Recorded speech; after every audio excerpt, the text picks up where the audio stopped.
Kuwait میں امریکہ کے متعدد لڑاکا طیارے گرے ہیں۔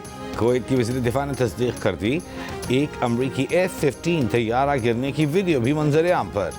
روسی میڈیا کے مطابق پائلٹ کو زخمی حالت میں اسپتال منتقل کر دیا گیا۔ طیارہ گرنے کی امریکہ اور کویت کی جانب سے تصدیق نہیں کی گئی۔ قطر کے دارالحکومت دوحہ میں 6 دھماکے سنے گئے۔ خبر ایجنسی کے مطابق عراق کے اربیل ایئرپورٹ کے قریب 2 ڈرونز مار گرائے گئے۔ دبئی میں بھی زوردار دھماکے سنے گئے۔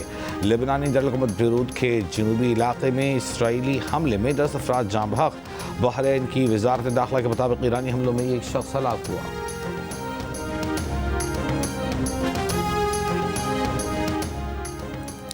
سعودی شہر راس نورا میں ریفائنری پر ایران کا ڈرون حملہ۔ ذرائع کا کہنا ہے کہ حملے کے وقت PNSC چارٹر جہاز پر پاکستان کے لیے تیل لوڈ کیا جا رہا تھا۔ PNSC چارٹر جہاز پر تیل کی لوڈنگ معطل کر دی گئی۔ راس نورا پورٹ سے متصل ریفائنری بند کر دی گئی۔ محدود آگ پر قابو پا لیا گیا۔ راس نورا دنیا کی سب سے بڑی تیل ایکسپورٹ پورٹ ہے۔ سعودی وزارت دفاع کے مطابق آرامکو کی راس نورا تنصیبات کے قریب 2 ڈرونز مار گرائے گئے۔ راس نورا پر حملے کے نتیجے میں کوئی شہری زخمی نہیں ہوا۔ ایران کے چین سے میزائل خریدنے کی رپورٹ درست نہیں، چین کی تردید۔ تہران میں ایک چینی شہری ہلاک ہونے کی تصدیق۔ چینی شہریوں کو جلد از جلد ایران چھوڑنے کی ہدایت۔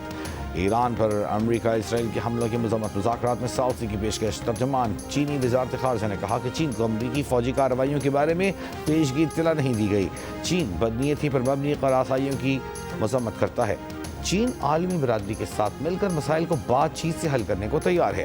چین بین الاقوامی تعلقات میں طاقت کے استعمال کی مخالفت کرتا ہے۔ ایران کی جانب سے پہلے حملے کے کوئی شواہد نہیں تھے۔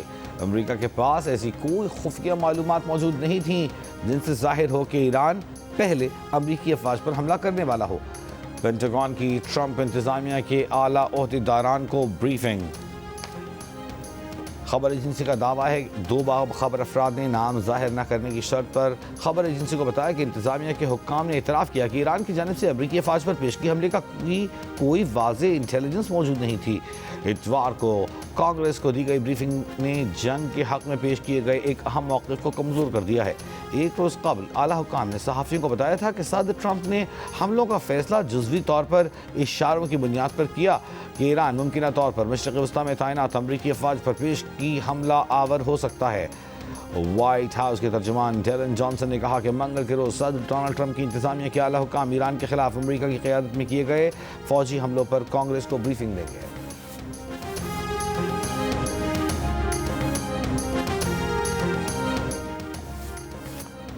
ایران میں ہفتے سے جاری امریکی اسرائیلی حملوں میں اموات کی تعداد 555 ہو گئی۔ ایرانی ہلال احمر کا کہنا ہے کہ امریکی اسرائیلی حملوں میں 131 شہروں کو نشانہ بنایا گیا، 555 افراد شہید ہوئے۔ ایرانی عبوری لیڈرشپ کونسل کا دوسرا اجلاس۔ گارڈین کونسل کے فقی آیت اللہ علی عرافی، ایرانی صدر پزشکیان اور سربراہ عدلیہ غلام حسین آجانی کی شرکت۔ ایران پر امریکہ اور اسرائیل کے حملے کے بعد پاکستان اسٹاک ایکسچینج میں شدید مندی۔ آج کاروبار کا آغاز 100 انڈیکس میں 15,344 پوائنٹس کی کمی سے ہوا، جس کے بعد کاروبار معطل کر دیا گیا۔ کاروبار دوبارہ شروع ہونے کے بعد نسبتاً بہتری۔ اب سے کچھ دیر پہلے تک 100 انڈیکس منفی 10,400 پوائنٹس کم ہو کر 1,57,737 پر آ گیا۔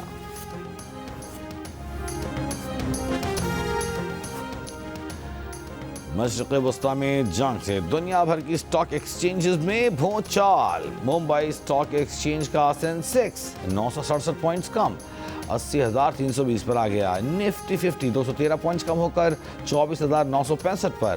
جاپان اسٹاک مارکیٹ میں بھی 1.9% کمی۔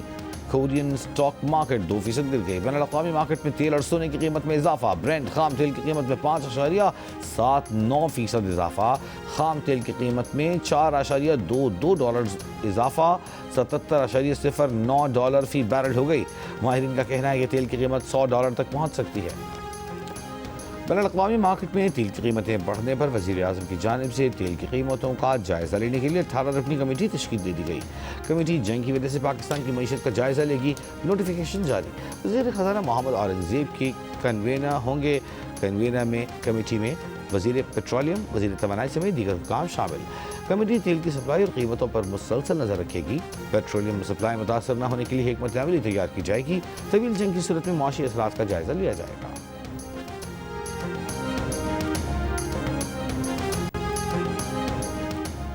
پاکستان اور IMF کے درمیان مذاکرات کا آغاز ہو گیا۔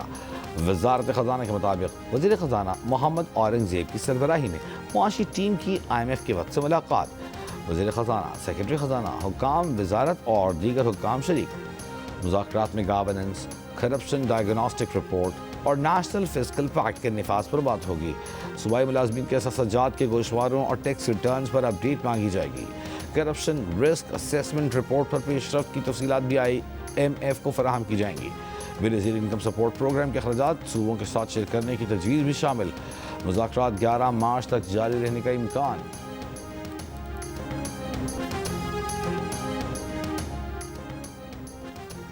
آپریشن غضب للحق کے تحت پاک افواج کی کارروائیاں۔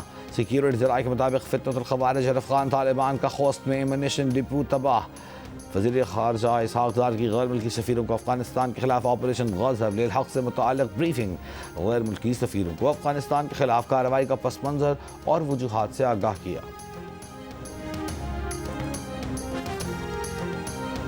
وزیر اعلیٰ پنجاب نے امن و امان کی صورتحال پر ہنگامی اجلاس طلب کر لیا۔ اجلاس میں امن و امان کی مجموعی صورتحال کا جائزہ لیا جائے گا۔ سیکیورٹی سے متعلق امور زیر بحث آئیں گے۔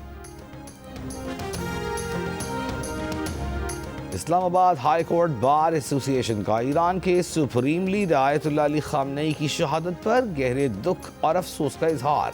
امریکہ اور اسرائیل کے ایران پر حملے کی شدید الفاظ میں مذمت۔ ایران کے عوام کے ساتھ مکمل یکجہتی کا اظہار۔ عالمی برادری سے انسانی حقوق کے قوانین کی خلاف ورزی کی ذمہ دار افراد کو جواب دہ ٹھہرانے کا مطالبہ۔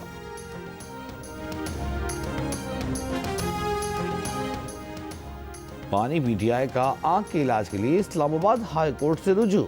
بانی کے وکیل سردار لطیف کھوسہ نے بانی PTI کے علاج کے لیے درخواست دائر کر دی۔ بانی PTI کو شفا انٹرنیشنل ہسپتال منتقل کرنے اور ذاتی معالج ڈاکٹر فیصل سلطان اور ڈاکٹر عاصم کو رسائی دینے کی استدعا۔ کراچی میں PIDC چوک سے MT خان روڈ کا پل کنٹینرز لگا کر بند کر دیا گیا۔ MT خان روڈ پر سلطان آباد میں بھی کنٹینرز لگا دیے گئے۔ بودھ بیسن سے مائک اور لاچی بائی پاس کو بھی کنٹینر لگا کر بند کر دیا گیا۔ شارع فیصل پر FTC کے پاس رکاوٹیں ہٹا کر ٹریک کھول دیا گیا۔ ٹریفک پولیس جبکہ نمائش چورنگی ٹریفک کے لیے کھلی ہے۔